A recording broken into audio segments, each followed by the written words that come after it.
11 Esko Melaka selesai angkat sumpah jawatan.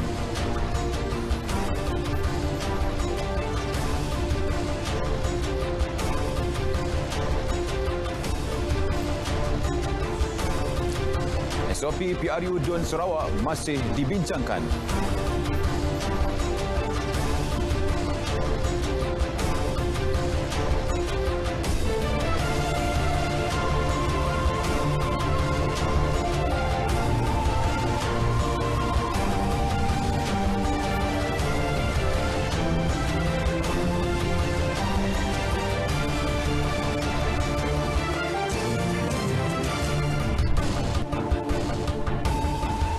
Assalamualaikum dan salam sejahtera. Saya Alif Ashraf Kamanur. Berita wilayah hari ini akan membawakan lintas langsung dari Sarawak, Sabah dan Selangor. Antara tumpuan hari ini, pembangunan kawasan perdalaman selain Cyberjaya bakal miliki pusat kanser antarabangsa. Terus setia sejam bersama Berita Wilayah.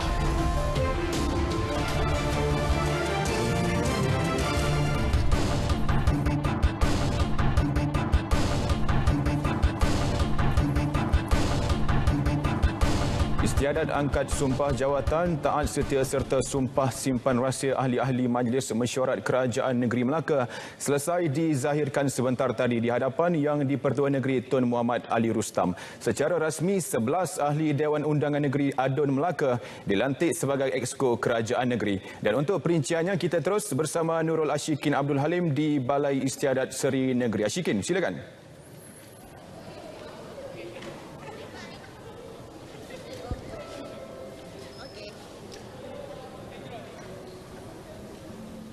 Baik, terima kasih Alif. Berita langsung seketika bersama saya Nurul Ashikin Abdul Halim dari Balai Istiadat Seri Negeri Air Keroh Melaka. Dan sebentar tadi baru sahaja selesai istiadat angkat sumpah jawatan taat setia serta sumpah simpan rahsia Exco Kerajaan Negeri Melaka dan selesai dizahirkan di hadapan Yang di-Pertua Negeri Melaka Tun Muhammad Ali Rustam bersama isteri Tuh Puan Asmah Abdul Rahman. Kesemua ahli Majlis Mesyuarat Kerajaan Negeri juga telah menandatangani surat cara sumpah jawatan, taat setia dan sumpah simpan rahsia. Dengan ini secara rasmi 11 portfolio diserahkan kepada kesemua 11 Exco yang dilantik. Dan kalau boleh saya kongsikan, bagi portfolio perancang ekonomi, kewangan, pembangunan tanah, agensi berkaitan kerajaan GLC dan hal ehwal agama, Adun Lendu yang juga Ketua Menteri Melaka Datuk Seri Sulaiman Mat Ali. Bagi Adun Tanjung Bidara, Datuk Seri A.B. Rauf Yusof pula dilantik sebagai Exco Perindustrian, Pelaburan dan Pembangunan Usahawan. Adun Rembia, Datuk Muhammad Jailani Khamis kekal sebagai Exco Pelancongan, Warisan dan Kebudayaan. Adun Air Molek, Datuk Rahman Mariman memegang jawatan sebagai Exco Kerja Raya, Pengangkutan, Kemudahan Awam, Infrastruktur dan Pengurusan Banjir. Adun Serkam, Datuk Zaidi Atan pula diserahkan sebagai Exco Perumahan, Kerajaan Tempatan dan Alam Sekitar. Exco Pembangunan Luar Bandar, Pertanian dan Industri Asas Tani pula diserahkan kepada Adun Teluk Mas, Datuk Abdul Razak Abdul Rahman. Adun Gadik VP Shanmugam sebagai Exco Pembangunan Belia, Sukan dan Badan Bukan Kerajaan NGO. Adun Bekalan Batu, Datuk Kalsum Nordin, Exco Hal Ehwal Wanita, Pembangunan Keluarga dan Kebajikan. Exco Kesihatan dan Anti Dadah, Adun Merlimau, Dr. Muhammad Akmal Saleh. Adun Paya Rumput, Datuk Rais Yasin pula sebagai Exco Pendidikan dan Teknologi. Manakala Adun Macap Jaya, Wee Hisam sebagai Exco Perpaduan, Hubungan Masyarakat, Tenaga Kerja dan Hal Ehwal Pengguna. Datuk Seri Sulaiman dalam ucapan taat setianya sebentar tadi berkata, kerajaan negeri akan menterjemahkan kestabilan politik ini melalui 6 pelan tindakan, iaitu pertama, memperkenalkan penggunaan enakmen anti lompat parti dan juga peruntukan peraturan berkaitan untuk diguna pakai bagi menjamin kestabilan sesebuah kerajaan. Kedua, mengusulkan kerjasama antara ADUN untuk memastikan jangka hayat Dun Melaka kekal untuk tempoh sekurang-kurangnya 4 tahun dari hari pertama bersidang. Dan ketiga, mewujudkan tadbir urus korporat Majlis Mesyuarat Kerajaan Negeri sebagai panduan undang-undang dan peraturan kerajaan negeri. Seterusnya, keempat, memperkenalkan undi percaya konstruktif untuk memastikan sebuah kerajaan yang tidak menjadi percaturan pihak tertentu. Kelima, memperkenalkan agenda transformasi dan pengukuhan DUN untuk membolehkan semua ADUN memainkan peranan lebih efektif dalam penggubalan undang-undang dan pembuatan dasar bagi memenuhi semak dan imbang tadbir urus kerajaan negeri Melaka. Dan yang terakhir, yang keenam, mengusulkan peruntukan dan kebajikan kepada semua ADUN yang akan diputuskan dalam masa terdekat. Jadi itu sedikit perkongsian saya sempena Majlis Istiadat Angkat Sumpah yang berlangsung sebentar tadi. Kembali bersama Alif di studio, silakan. Terima kasih Ashikin, dan berikut senarai penuh Exco Kerajaan Negeri Melaka yang baru dilantik.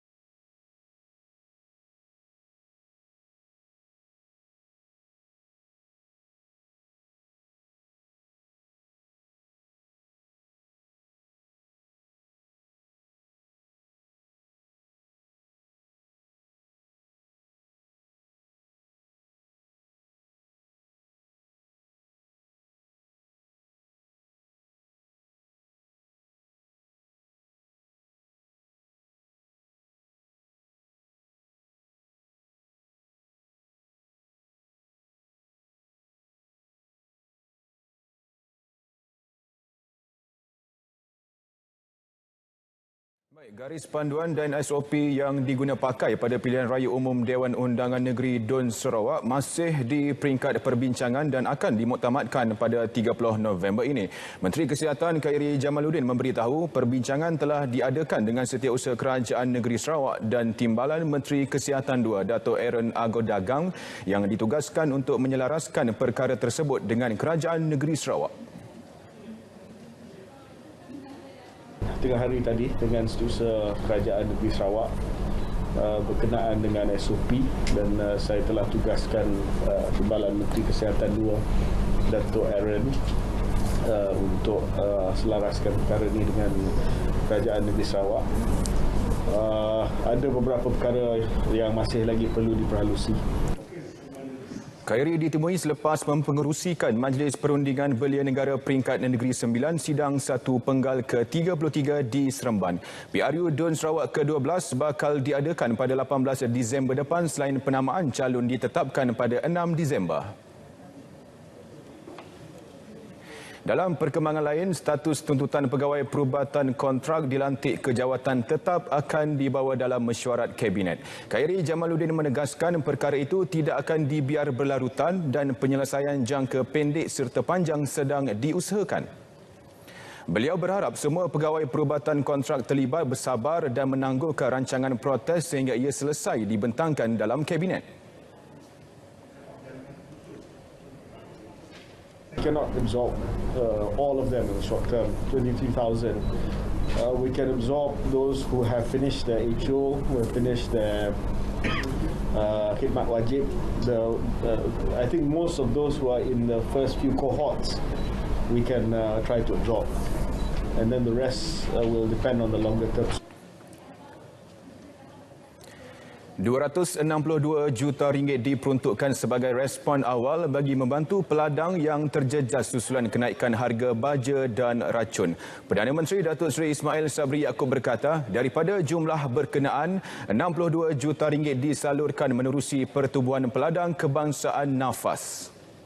Jelasnya, ia sebagai tambahan ke atas peruntukan subsidi serta insentif padi di bawah bajet 2022 yang keseluruhannya berjumlah RM1.5 bilion.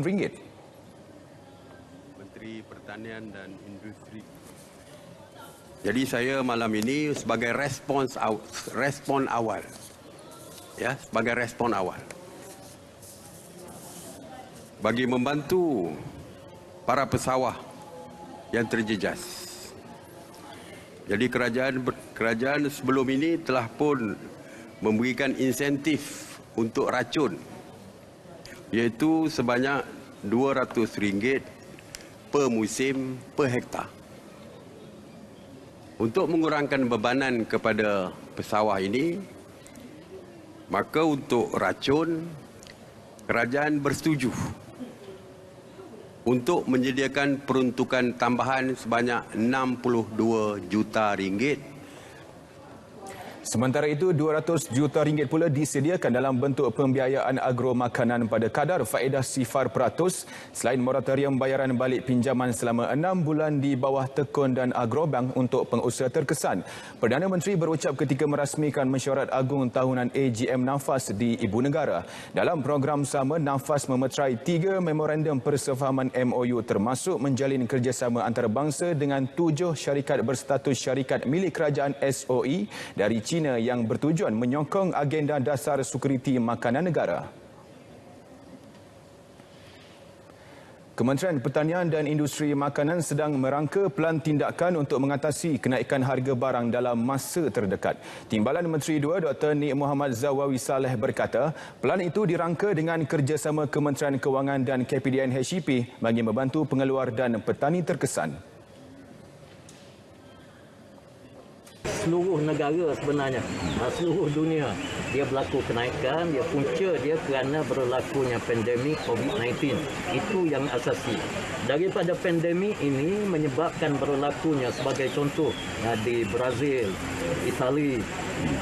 Mereka adalah negara pengeluar kepada jagung dunia. Bersama dengan Argentina dan seumpamanya.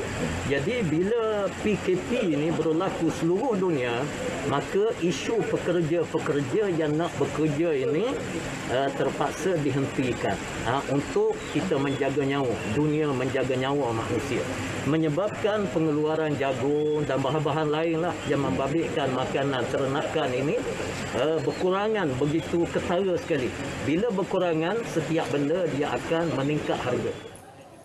Beliau berkata demikian dalam rangka lawatan kerja di Institut Biodiversiti Veterina Kebangsaan Kampung Bukit Dinding Jerantut.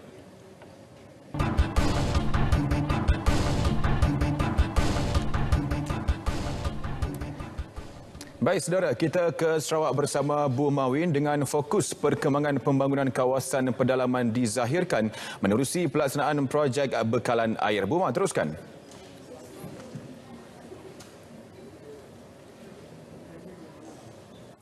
Baik, terima kasih Alif.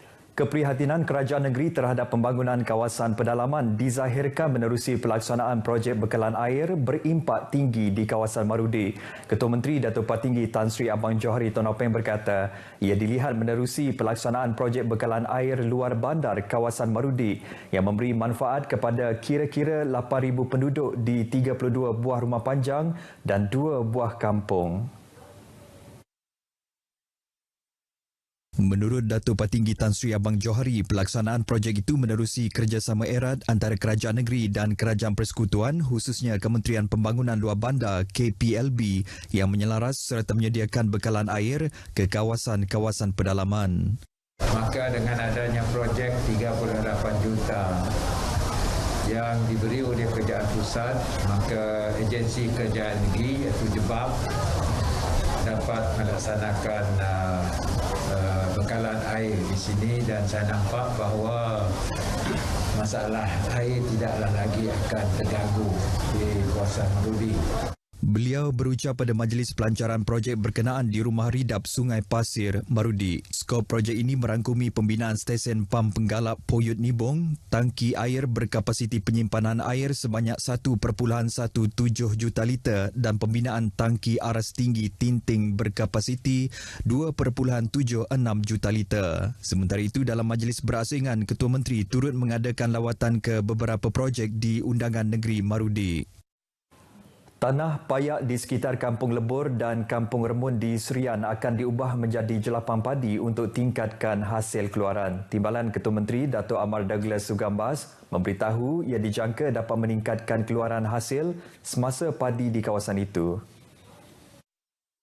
Datuk Amar Douglas merangkap Menteri Pemodenan Pertanian, Tanah Adat dan Pembangunan Wilayah menyatakan turut akan memperkenalkan kaedah pertanian moden kepada penduduk. Ini termasuk pengenalan mekanisasi, fertigasi, hidroponik untuk tanaman lain sebagai off-crop kepada padi selain baja dan benih padi baru dengan keluaran tuaian tinggi. Dalam pada itu, pihaknya turut memberi racun dan panduan untuk pengurusan penyakit perosak tanaman padi.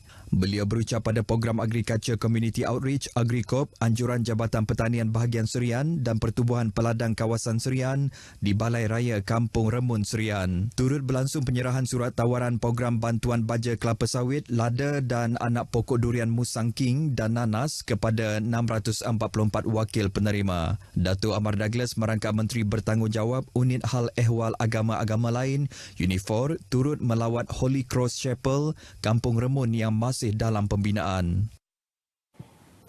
Penyaluran dana-dana seni yang disediakan kerajaan perlu diperluaskan agar memberi faedah kepada bakat-bakat anak seni Sarawak yang aktif berkarya di platform media sosial. Menteri Muda Hal Ehwal Korporat dan Unit Komunikasi Awam Sarawak, Datuk Abdullah Saidul berkata kemunculan bakat-bakat baru terutama sekali di kawasan luar bandar di negeri ini agak meningkat dalam tempoh Perintah Kawalan Pergerakan yang mana karya-karya mereka mendapat sambutan di laman internet. Jelas Datuk Abdullah lagi seperti anak-anak seni yang lain, golongan ini juga memerlukan dana-dana berkenaan dalam usaha mengembangkan lagi bakat mereka ke tahap yang lebih tinggi. Beliau berkata demikian dalam sidang media selepas merasmikan majlis penutupan sesi pertemuan organisasi bukan kerajaan NGO bersempena program Budi Kita Sarawak Ku Sayang 2021 di Kuching. Sehubungan itu, beliau berharap agensi-agensi terlibat termasuk Jabatan Kebudayaan dan Kesenian Negara serta Majlis Seni Sarawak agar memperhebatkan lagi usaha seperti mengadakan dialog di peringkat akar umbi untuk mengetahui secara lebih meluas mengenai bakat-bakat yang terdapat di negeri ini. Dalam pada itu, Datuk Abdullah juga menyeru kelab-kelab seni di Sarawak untuk lebih peka terhadap peraturan yang ditetapkan Jabatan Pendaftaran Pertubuhan Malaysia ROS bagi memastikan mereka layak mendapat geran daripada kerajaan. Menurut beliau, kerajaan negeri dan persekutuan menyediakan banyak geran tahunan melibatkan kesenian dan kebudayaan bagi membangunkan kelab-kelab terbabit, namun penggunaannya agak minimal kerana ramai ahli yang kurang peka terhadap peraturan ROS. Ini termasuk pelbagai dana daripada Kementerian Pelancongan, Kesenian dan Kebudayaan Sarawak tahun ini yang bernilai RM31 juta. Terdahulu, beliau menyampaikan sumbangan barangan keperluan pematuhan SOP bagi pengoperasian semula NGO tempatan. Pihak polis memberi amaran kepada netizen supaya tidak menyebarkan maklumat palsu sepanjang pilihan raya umum Dewan Undangan Negeri PRU DUN Sarawak ke-12 akan datang. Timbalan Pesuruhjaya Polis Sarawak Datuk Manca Atta berkata, ini kerana penyebaran maklumat tidak sahih boleh memberi implikasi yang buruk. Jelas Datuk Manca Atta, ia ditambah lagi dengan fasa pandemik COVID-19, prosedur operasi standard SOP PRU DUN Sarawak ke-12 bukan satu perkara gurauan. Jangan gerah cari apa yang buat masa ini. Walau memang saya pun melihat ada viral mengatakan itu sebagai dana yang tanya masyarakat di luar sana tanya betul ke tidak. Saya kata itu cerita betul. Belum keluar lagi sebenarnya. Datuk Manca ditemui pemberita selepas temu bual khas di Konti Sarawak FM RTM Kuching. Beliau diminta mengulas berkenaan SOP PRU DUN Sarawak yang masih belum dikeluarkan namun ditularkan di media sosial sejak beberapa hari lepas. Dalam pada itu, beliau turut mendedahkan Polis Sarawak akan meminta bantuan keanggotaan dari Semenanjung dan Sabah bagi membantu proses PRU DUN Sarawak. Ini bagi meliputi sektor keselamatan domestik di seluruh negeri sepanjang PRU DUN Sarawak berlangsung nanti. Kira-kira 150 penduduk dari 20 pintu bilik di Tembawai Kapuk Awek di Seratuk hilang tempat berteduh setelah rumah panjang mereka musnah dalam kebakaran lewat pagi tadi. Pusat Gerakan Operasi Bomba Sarawak memaklumkan pihaknya menerima panggilan kecemasan kira-kira pukul 11.25 pagi. Sepasukan anggota bomba dari Balai Bomba dan Penyelamat Seratuk diarah ke lokasi kejadian dan mendapati rumah panjang 2 tingkat jenis paruh kekal itu telah musnah sepenuhnya. Pihak bomba telah berjaya mengawal kebakaran pada jam 11.47 pagi dan tiada kecederaan dilaporkan. Sementara itu, Timbalan Menteri Tenaga dan Sumber Asli yang juga Ahli Parlimen Seratuk, Dato' Ali Biju telah meluluskan bantuan kecemasan sebanyak RM400,000 kepada penduduk terlibat sebaik mendengar berita tersebut. Daripada jumlah itu, RM5,000 telah disalurkan secara tunai untuk setiap pintu bilik atau setiap keluarga sebagai bantuan awal kecemasan. Setiap keluarga juga akan mendapat RM10,000 bagi membeli bahan binaan rumah, manakala RM100,000 akan diguna untuk meratakan tapak tanah bagi pembinaan rumah panjang yang baharu.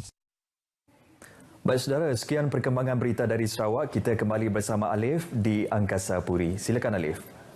Terima kasih Bu Mawin. Baik, 3 sekeluarga bersama seorang bayi berusia 18 hari hilang tempat tinggal selepas rumah mereka di kampung nombor 6 Kuching musnah dalam kebakaran pagi tadi. Menurut Ketua Jabatan Bomba dan Penyelamat Zon 1 Kuching, Penguatkuasa Bomba 1 Yusri Basri, kebakaran berpunca dari sebuah bilik tingkat atas rumah tersebut sebelum merebak ke bahagian lain. Semua mangsa selamat, okey. Dan sekarang ni kita masih lagi membuat kerja-kerja pemadaman akhir lah. Berkongsi detik cemas, salah seorang mangsa Sufian Ibrahim berkata kejadian berlaku terlalu pantas menyebabkan dia tidak dapat menyelamatkan harta benda yang berada dalam rumah itu. Balik tangkap pun lah. Cepat nak apa lagi bah. Aku tahu ketiga lah lagi ni bersama. Punca dan jumlah kerugian masih dalam siasatan. Baik, sebelum ke perkembangan selanjutnya, kita ke Jabatan Meteorologi bagi mendapatkan laporan cuaca semasa bersama pegawainya, Atika Maziah Mokhtar. Silakan. Assalamualaikum dan salam sejahtera. Paparan imej syarta angin semasa masih lagi menunjukkan keadaan angin ketika ini didominasi oleh angin dari arah timur laut dengan kelajuan yang kencang boleh mencapai sehingga 60 km per jam dan juga ketinggian ombak ketika ini boleh mencecah sehingga 4.5 meter. Oleh itu, Jabatan Meteorologi Malaysia masih lagi mengekalkan amaran angin kencang dan juga laut bergelora kategori pertama dan juga kedua, seperti yang telah ditandakan dengan warna kuning dan juga jingga ini dijangka akan berkuat kuasa sehingga ke hari esok 27 November dan sepanjang tempoh amaran ini berkuat kuasa, keadaan perairan ini masih lagi berbahaya untuk semua aktiviti perkapalan dan juga perairan termasuklah bot-bot kecil.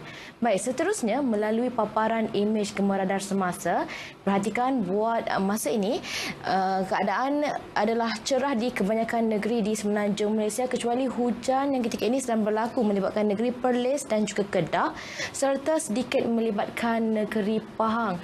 Selain itu, keadaan hujan masih lagi berterusan berlaku di sekitar negeri Kelantan dan juga Terengganu sejak dari lewat malam tadi. Oleh itu, Jabatan Meteorologi Malaysia masih lagi mengekalkan amaran cuaca peringkat waspada melibatkan jajahan Bacok, Tumpat, Macang, Pasir Mas, Pasir Putih dan juga Kota Baru Negeri Kelantan serta melibatkan daerah Besut, Setiu, Kuala Nerus dan juga Kuala Terengganu. Yang mana keadaan hujan lebat berterusan ini masih lagi dijangka boleh berterusan berlaku sehingga ke hari esok. Oleh itu, orang awam terutamanya mereka yang berada di sekitar kedudukan yang lebih rendah dan juga kerap berlaku banjir diminta untuk lebih berhati-hati dan juga sentiasa peka dengan keadaan cuaca semasa. Untuk negeri Sabah dan juga Sarawak pula, keadaan cuaca ketika ini adalah hujan di kebanyakan bahagian di kedua-dua buah negeri yang mana keadaan cuaca lembap ini masih lagi boleh berterusan sehingga ke malam nanti. Baik, ini sahaja ramalan cuaca yang dapat saya kongsikan pada petang ini.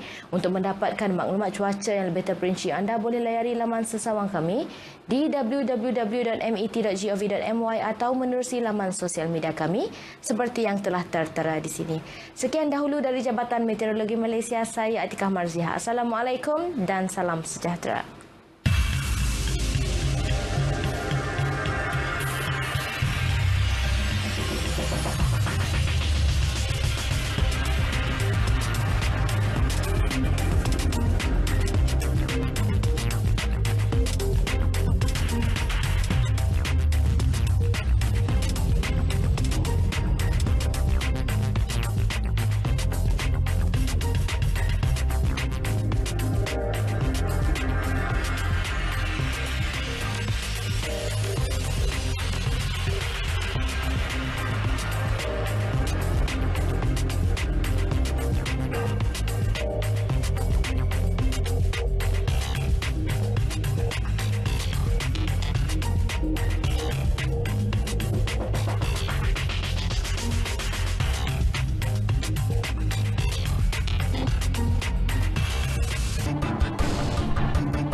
Baik, dari negeri di bawah bayu, antara pengisiannya mengenai industri penerbitan buku dipertingkatkan. Perinciannya langsung bersama Jovinia Jim Lajim di Kota Kinabalu. Jovinia. Baik Alif, semua pihak diharap dapat memainkan peranan meningkatkan industri penerbitan buku di negeri ini termasuk meneroka pelbagai genre antaranya bidang bahasa, budaya dan adat resam. Usaha itu mendukung gerakan dekad membaca kebangsaan seperti saranan Kementerian Pendidikan ke arah kemenjadian sebuah negara membaca menjelang tahun 2030. Melalui dekad membaca kebangsaan, dengan slogan Malaysia Membaca, usaha merealisasikan negara sebagai negara membaca dan masyarakat bertaraf ilmu dunia akan dicapai menjelang tahun 2030. Ketua Menteri Datuk Seri Panglima Haji Jinor berucap merasmikan Majlis Pelancaran Buku Baharu Penulis Sabah Terbitan Dewan Bahasa dan Pustaka DBP 2020-2021 secara maya di Kota Kinabalu.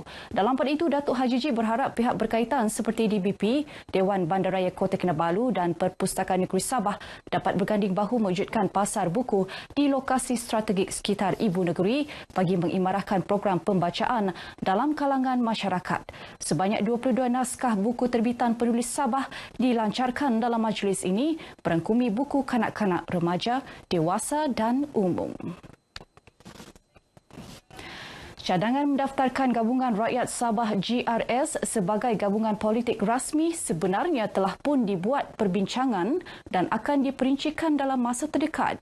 Ketua Penerangan GRS Datuk Johnston Bangkuai berkata hubungan baik antara parti-parti yang bernaung di bawah GRS membolehkan ramai pemimpin dalam gabungan tersebut turut menyokong cadangan berkenaan.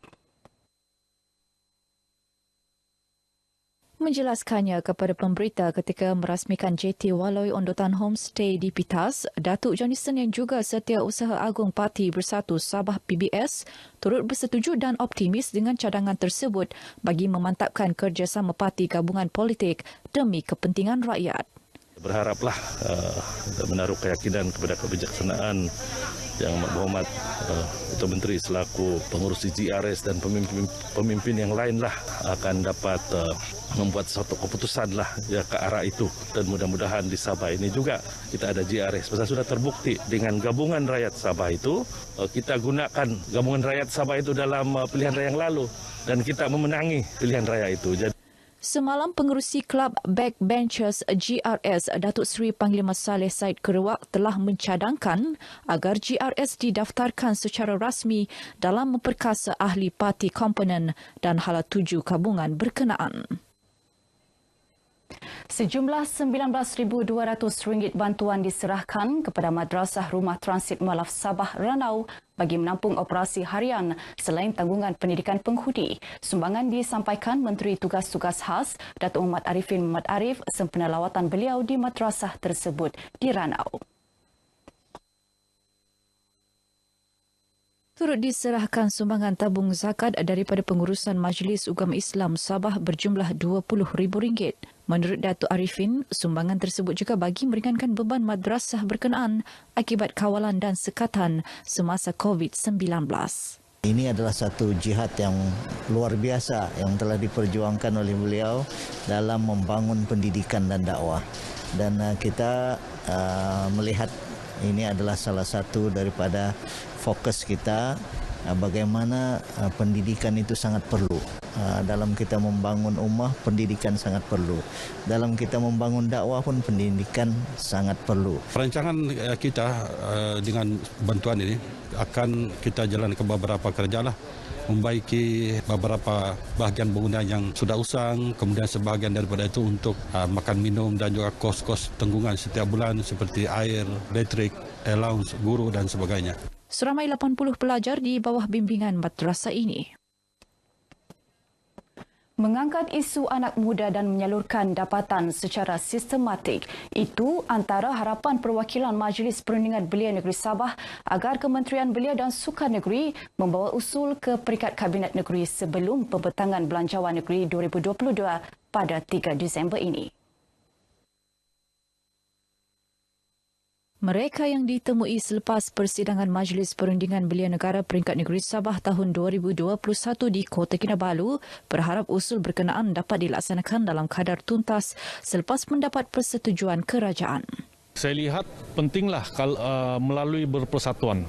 Kerana berpersatuan itu sendiri kita dapat mengangkatkan idea-idea anak muda dan juga dapatan-dapatan itu dapat disalurkan dengan sistematik lah. Dan dengan adanya Majlis Perundingan ini, inilah tempat yang paling sesuai lah.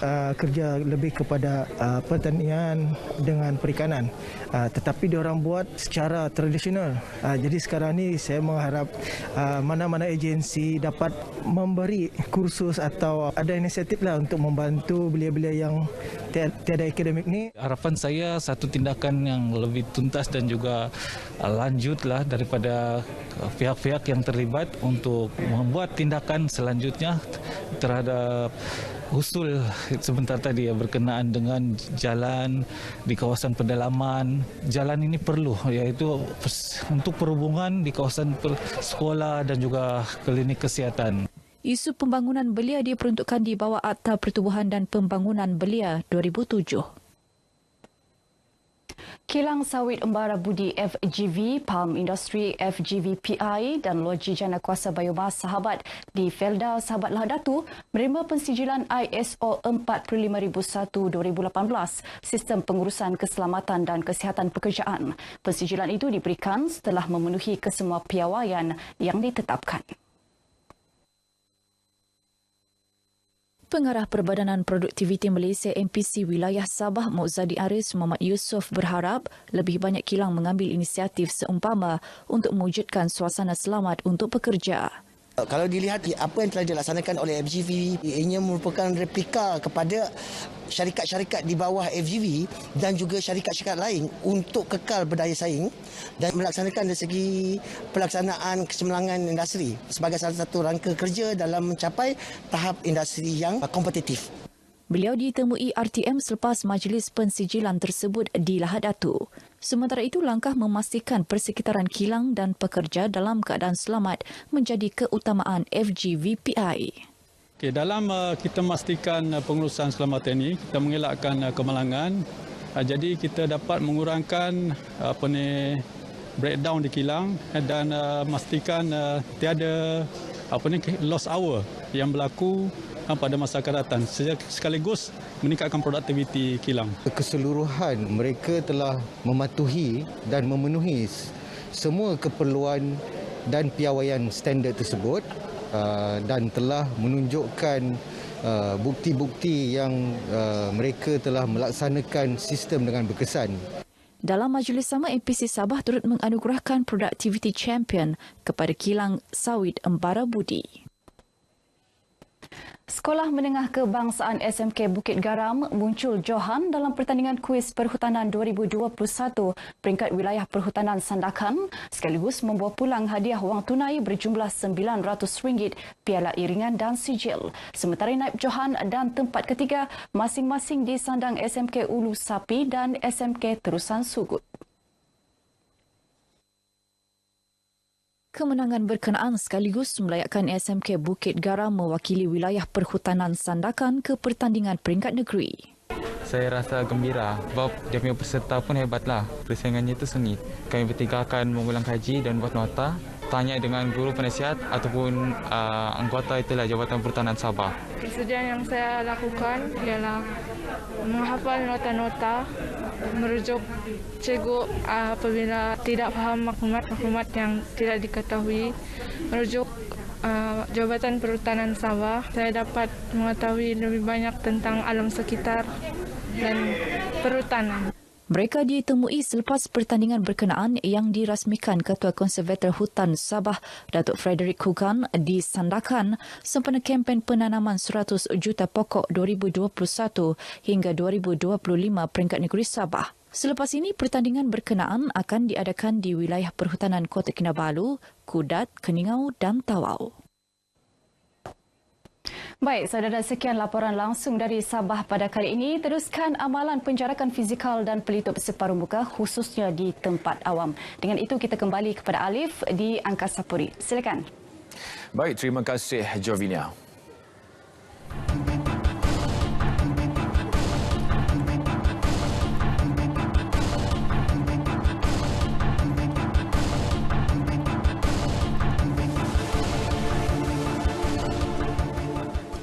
Baik, tumpuan dari Selangor hari ini, Cyberjaya bakal memiliki pusat kanser antarabangsa. Dan untuk kupasannya, kita bersama Samsiah Samsi. Silakan, Sam. Baiklah, terima kasih Alif. Sebuah pusat kanser antarabangsa Uthmaniyah UICC akan dibina di Cyberjaya bagi kemudahan pesakit dalam dan luar negara. Projek pembinaan pusat itu merangkumi pusat kanser antarabangsa, pusat kajian perubatan, universiti, rumah kelab, 2 blok kondominium untuk pesakit dan pusat membeli belah. Pengerusi Uthmaniyah Properties Development Sdn Bhd Dato' Ahmad Tarmizi Muhammad berkata 3 bilion ringgit diperuntukkan bagi membangunkan keseluruhan 6 projek di bawah Bandar Perubatan Uthmaniyah. Projek pembinaan pusat itu bermula pada Februari tahun hadapan dan dijangka siap pada 2024. Pusat kanser antarabangsa tersebut akan menggunakan teknologi yang dibawa masuk dari Amerika Syarikat dikenali sebagai proton beam terapi.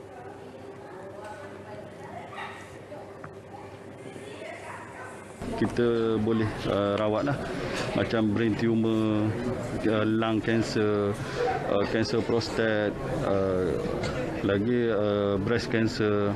Itu maknanya penyakit-penyakit yang orang kata apa, yang very familiar itu kita boleh rawatlah. Untuk teknologi yang kita bawakan ni, kelebihannya adalah kita mampu merawat kanser pada peringkat yang pertama lagi. Okey, yes, seawal dikesan. Itu sebab kita punya teknologi tidak perlu menunggu sampai ke stage 3, stage 4 tu tak perlu. Jadi seawal bayi pun kita dah boleh detect kanser. Ini adalah kelebihan yang ada pada teknologi yang kita akan bawakan di Malaysia ni lah. Beliau berkata demikian selepas majlis menandatangani memorandum persefahaman MOU bersama Sempurna Gemilang Sdn Bhd di Pusat Konvensyen Shah Alam. Susulan banjir kilat di Ampang, 70 keluarga terjejas di Bukit Belacan, Lembah Jaya terima bantuan keperluan barangan asas daripada Lembaga Zakat Selangor LZS. Ketua Pegawai Eksekutif LZS Saipul Yazan M. Yusof berkata, data dan maklumat penduduk diperolehi dengan kerjasama pejabat daerah bagi menyelaraskan bantuan untuk meringankan beban penduduk terlibat. Kita akan melakukan bancian seterusnya. Jika melibatkan fakir atau miskin, kita akan bantu jika ada keperluan untuk membaiki rumah dan sebagainya. Jika mereka tidak tergolong dalam fakir miskin di Lembaga Zakat Selangor, kita akan beri bantuan dalam bentuk lain dan kebiasaannya kita akan memberi dalam bentuk keuangan lah, dalam bentuk RM600 satu rumah. Beliau berkata demikian selepas menyampaikan bantuan di Bukit Belacan, Lembah Jaya, Ampang. Sementara itu, penerima bersyukur dan menyifatkan sumbangan ini meringankan beban mereka. Usaha-usaha macam ni, masa ini kami memang walaupun ialah benda ni kalau dapat berterusan lagi bagus. Tapi kalau dapat bagi one off pun alhamdulillah. Alhamdulillah, ada juga orang turun dan tolong tengok bekas keadaan nak kat depan kat belakang lagi teruk. So grateful lah ada orang yang sudi turun juga tolong tengok kita orang. Badan Pertubuhan Kerajaan NGO terus tampil menghulurkan sumbangan kepada mereka yang terjejas akibat pandemik COVID-19. Kali ini bantuan dihulurkan kepada artis veteran dan petugas belakang tabir yang hilang sumber pendapatan. Pertubuhan Amal Santuni Kasih Pasak Kuala Lumpur, Selangor dengan kerjasama Persatuan Pengguna Islam Malaysia PPIM mengambil inisiatif memberi sumbangan barangan keperluan asas. Ketua Operasi Unit Kebajikan PPIM Siti Khatijah Hassan berkata sebanyak 50 kotak makanan diagihkan bertujuan membantu meringankan beban mereka yang terkesan dari segi keuangan. Bantuan infak rezeki ini adalah bantuan asas barangan dapur. Ya, ada alhamdulillah dalam kotak tu ada 13 barangan asas yang disumbangkan oleh para penyumbang, para penginfak yang sentiasa istiqamah dan juga tidak putus-putuslah orang kata menyumbang dan juga menyokong segala usaha yang dilakukan oleh pihak PPIM, alhamdulillah. Sementara itu, Presiden Persatuan Kebajikan Artis Veteran Malaysia, Datuk Tomiran Kasdi berkata, berikutan pandemik COVID-19 memberi kesan kepada semua penduduk. Penting bagi pelbagai pihak untuk terus membantu mereka yang memerlukan. Kami juga dah berkunjung dengan stesen-stesen TV, bagaimana caranya untuk mendapatkan job untuk diorang ni seperti berlakon balik ke apa. Dan baru dulu saya juga mengunjungi pihak Astro. Kenapa dipikirkan artis-artis veteran ni, panggillah kan artis-artis veteran ni, kalau watak nenek, watak mak tu, panggillah mereka ni. Janganlah bagi orang yang muda dicatkan rambut jadi tua. Mereka masih berkaliber lagi untuk berlakon dan masih watak-watak yang diorang boleh bawa lagi bagus. Kalau nak dipikirkan, apa salahnya? Bagilah peluang kepada mereka ni. Tim Rover Selangor FM tidak ketinggalan turun padang menjayakan program ini. Bantuan yang diberikan berupa barangan asas antaranya seperti beras, gula, tepung, minyak.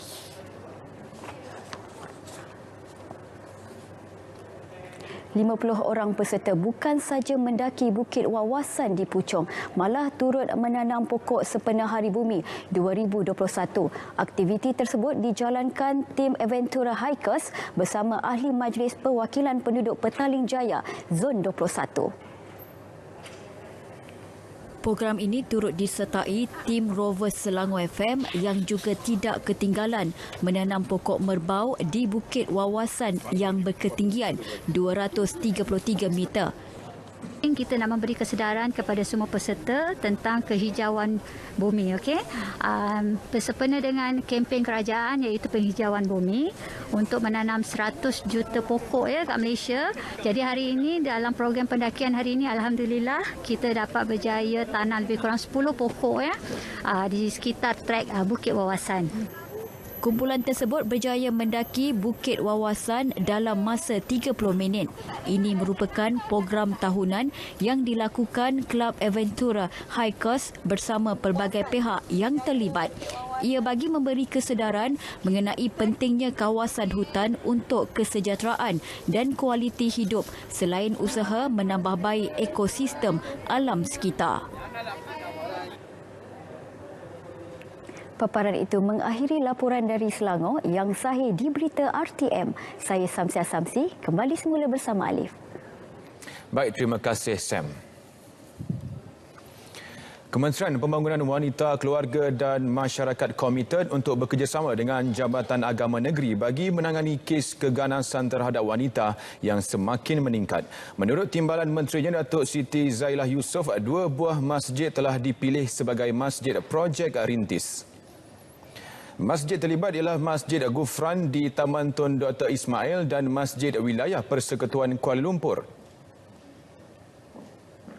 Kita akan membuat kerjasama dengan pihak Masjid Agama Islam supaya masjid, pihak agamawan juga memainkan peranan untuk mendidik masyarakat dan menyedarkan masyarakat bagaimana isu keganasan ini adalah tanggungjawab bersama kita. Beliau ditemui media selepas menjadi tetamu dalam program Selamat Pagi Malaysia bagi sambutan Hari Menangani Keganasan Terhadap Wanita Sedunia. Sepanjang tahun ini, 6,443 kes keganasan rumah tangga telah dilaporkan.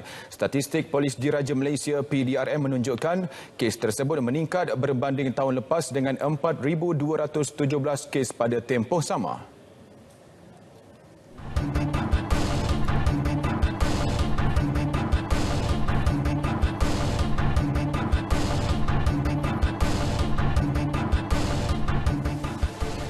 Baik, perkembangan banjir di Perak. Setakat pukul 4 petang, jumlah penduduk terjejas banjir di daerah hilir Perak berkurangan daripada 102 orang kepada 61 penduduk. Menurut Sekretariat Jawatan Kuasa Pengurusan Bencana Negeri, 2 pusat pemindahan sementara PPS masih dibuka namun kesemua penduduk terjejas banjir ditempatkan di Dewan Majlis Perbandaran Teluk Intan MPTI di Langkap. 19 keluarga masih berada di PPS itu terdiri daripada penduduk 7 buah kampung di sekitar kawasan tersebut. Sementara itu, PPS di Dewan Serbaguna Cikus terus kekal aktif meskipun tiada penduduk dipindahkan ketika ini. Ia sebagai langkah menghadapi sebarang kemungkinan berlaku banjir kilat.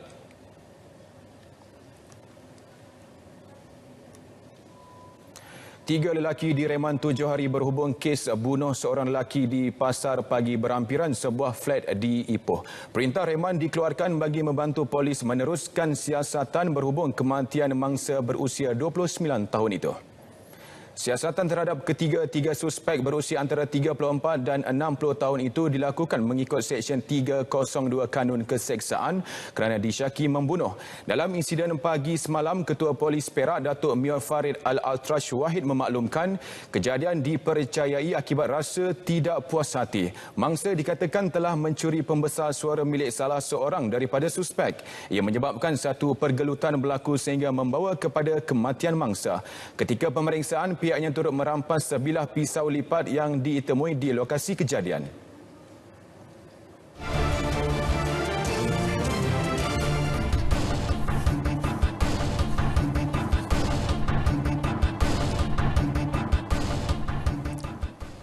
Baik, KPDN HEP Kelantan melantik 41 pemborong utama dan 53 peruncit terpilih di setiap daerah sebagai persediaan menghadapi banjir.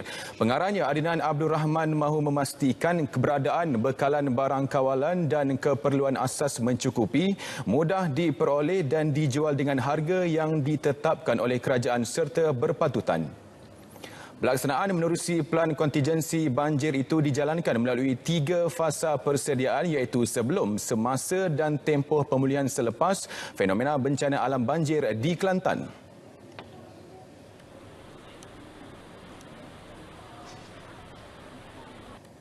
Pihak KPDN HEP telah melantik beberapa peruncit dan juga pemborong terpilih bagi mengadakan stok bekalan, di mana mereka ni dibenarkan untuk menyimpan stok 30% melebihi permit yang diberikan.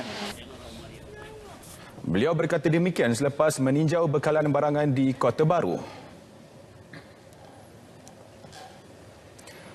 Saudara, tiada apa dapat dilafazkan 26 penerima rumah ikram keluarga Malaysia selain rasa syukur selepas rayuan untuk memperoleh rumah baharu program perumahan rakyat Gua Musang Kelantan diluluskan. Sebelum ini, penerima golongan B40 bergelut untuk membayar sewa rumah RM300 hingga RM500 sebulan.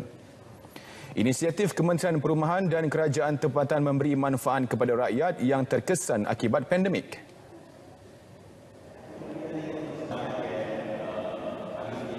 Saya bahagialah, amat berhutang lah, boleh ni petuah lah. Alhamdulillah lah, Allah bagi rezeki kan. Lagi maknanya pendapatan sekarang ni ke. Yalah. Jadi kalau dapat rumah ni pun saya mesti sewa. Pasal saya ni mata suami ni bukan kedai jahit ke. Mesti kena sewa lagi dekat situ. Saya pun terkejut sebenarnya sebab bulan 10 saya submit, bulan 11 dah dapat. Saya cara submit pun guna online, tak ada pakai surat apa semua ikut pada prosedur kerajaan saja. Bila dapat tu bersyukur. Alhamdulillah, saya pun terima kasihlah sebab tak terkata, sebab kami pun dah lama nak ke rumah ni. Sebab ni pun rumah pertama saya dan keluarga saya lah. Gua Musang menjadi daerah pertama di Kelantan menerima rumah ikram keluarga Malaysia. Di PPR Gua Musang, kita dimaklumkan 50 unit diperuntukkan untuk skim rumah ikram ini, di mana rumah ini memberi manfaat kepada 50 orang rakyat di Gua Musang yang terjejas akibat COVID-19. Maksud terjejas ini, mereka terjejas dari segi pendapatan, sama ada mereka hilang pekerjaan ataupun hilang mata pencarian, terutamanya dari sudut terjejasnya mereka untuk membayar sewa rumah sedia ada mereka masing-masing. Baik, menjelang aksi separuh akhir kedua Piala Malaysia malam ini, Johor Darul Ta'zim JDT FC sasar untuk mendapatkan gol awal ketika melayan kunjungan Terengganu FC TFC di halaman sendiri. Menurut jurulatihnya, ia penting bagi memberi tekanan buat skuad penyu selepas kedua-dua pasukan terikat satu sama pada pertemuan pertama sebelum ini. Bagaimanapun, Mora sedar ia bukan tugas mudah kerana skuad bimbingan Nafuzi Zain merupakan pasukan tunggal meraih kemenangan di Stadium Sultan Ibrahim tahun ini. Pengendali kelahiran Meksiko itu juga mengingatkan anak buahnya agar tidak melakukan kesilapan mudah kerana ia akan membawa padah. Tambahnya, JDT perlu mengawal ketat aksi lincah Jordan Mitah, Faisal Halim dan Faiz Nasir yang dilihat pasti menyukarkan mereka. Bagaimanapun, Mora percaya dengan keampuhan benteng pertahanan pasukannya bagi merantai gerakan mereka pada perlawanan malam ini.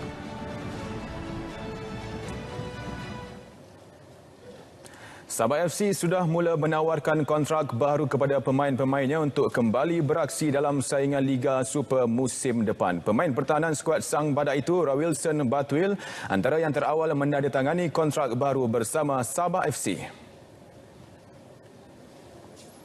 Pemain berumur 27 tahun yang berasal dari Kota Marudu itu sudah bersama Sabah FC selama 8 musim dan bakal menambah semusim lagi selepas sah mengikat kontrak baharu semalam. Perkara itu disahkan sendiri Rawilson dalam perkongsiannya di akaun Facebook yang turut disertakan dengan gambar ketika dia menandatangani kontrak. Namun selain Rawilson, belum ada berita tentang pemain lain yang bakal kembali beraksi bersama Sabah. Sebaliknya, ada spekulasi mengatakan 16 pemain musim ini mungkin digugurkan. Keputusan rasmi barisan pemain baru skuad Sang Badak dijangka diketahui awal bulan depan. Saudara, kari kepala kambing, hidangan tradisi masyarakat Negeri Sembilan yang mengamalkan adat pepatih. Jawada ini merupakan hidangan istimewa yang sering disediakan dalam upacara kenduri kendara terutamanya yang melibatkan perihal adat. Amir Ashraf Rosidan ada butirannya. Kari kepala kambing dihidangkan pada majlis adat tertentu di Negeri Sembilan. Hidangan yang unik dan jarang boleh didapati itu kebiasaannya dimasak secara bergotong royong sebagai simbolik kerjasama institusi adat. Menariknya, muka kambing yang siap dimasak dihidangkan menghadap individu yang paling tinggi kedudukannya. Kalau kita pergi di kedai-kedai makanan, kita boleh cari kari kambing. Ya. Kita pergi kedai mamak boleh cari kari kambing. Kedai Melayu pun boleh jumpa kambing. Kari kambing. Tapi nak cari kari kambing, kita jumpa hanya dalam majlis adat. Ya. Jadi di Sembilan, dalam adat Patih, ada majlis-majlis adat tertentu yang menyediakan masakan kepala kambing. Jadi bila kepala kambing, pastilah datang pada penyuluh seekor kambing untuk mengadakan satu program adat. Datuk Penyandang Adat Suku Tanah Datar, Jamaluddin Harun, merupakan individu yang berpengalaman dalam mengendali masakan kari kepala kambing menyatakan proses penyediaannya agak rumit bermula daripada penyembelihan sehingga proses memasak yang memerlukan kesabaran yang tinggi. Sebenarnya renyah untuk menyediakan kepala kambing ni. Kita kena punya kesabaran. Kita kena bakar kiki sampailah satu tahap kita pergi dekat sinki, kita rosok dia. Bila tu dah siap semua, kita kena belah dua rahang dia tu. Bila dah siap semua tu, kita basuh dengan air limau. Kita dah basuh bersih tu, kita belit dengan ikat dengan tali perut yang dah kita bersihkan. Kelainan dia, negeri-negeri lain tak ada benda macam ni. Lepas tu, dan kelainan pula orang bawahan macam kita boleh dapat merasa kat hotel ni. Sebelum ni, benda-benda ni berapa aja yang boleh makan. Tapi sekarang kita komersialkan kat hotel ni, semua rakyat boleh makan. Biar dia orang boleh rasa macam mana orang atasan makan dan kita orang bawahan boleh makan juga. Hidangan kari kepala kambing merupakan makanan istimewa dalam adat istiadat yang melibatkan penghulu luak dan datuk lembaga di Negeri Sembilan. Proses penyediaannya yang teliti bermula daripada membakar, menyiang, memasak dan sehingga diletakkan atas dulang bertutup melambangkan kekuatan ikatan dalam kalangan masyarakat yang mengamalkan adat berpatih.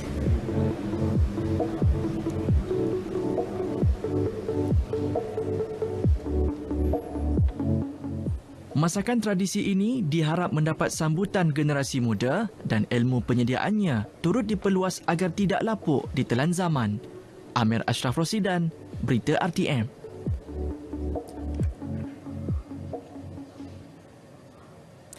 Baik saudara, berita wilayah berakhir di sini. Keluarga Malaysia, terus amal kawalan kendiri, lindung semua. Yang saya hanya di Berita RTM, saya Alif Ashraf Kamanur. Assalamualaikum dan insya-Allah kita jumpa lagi.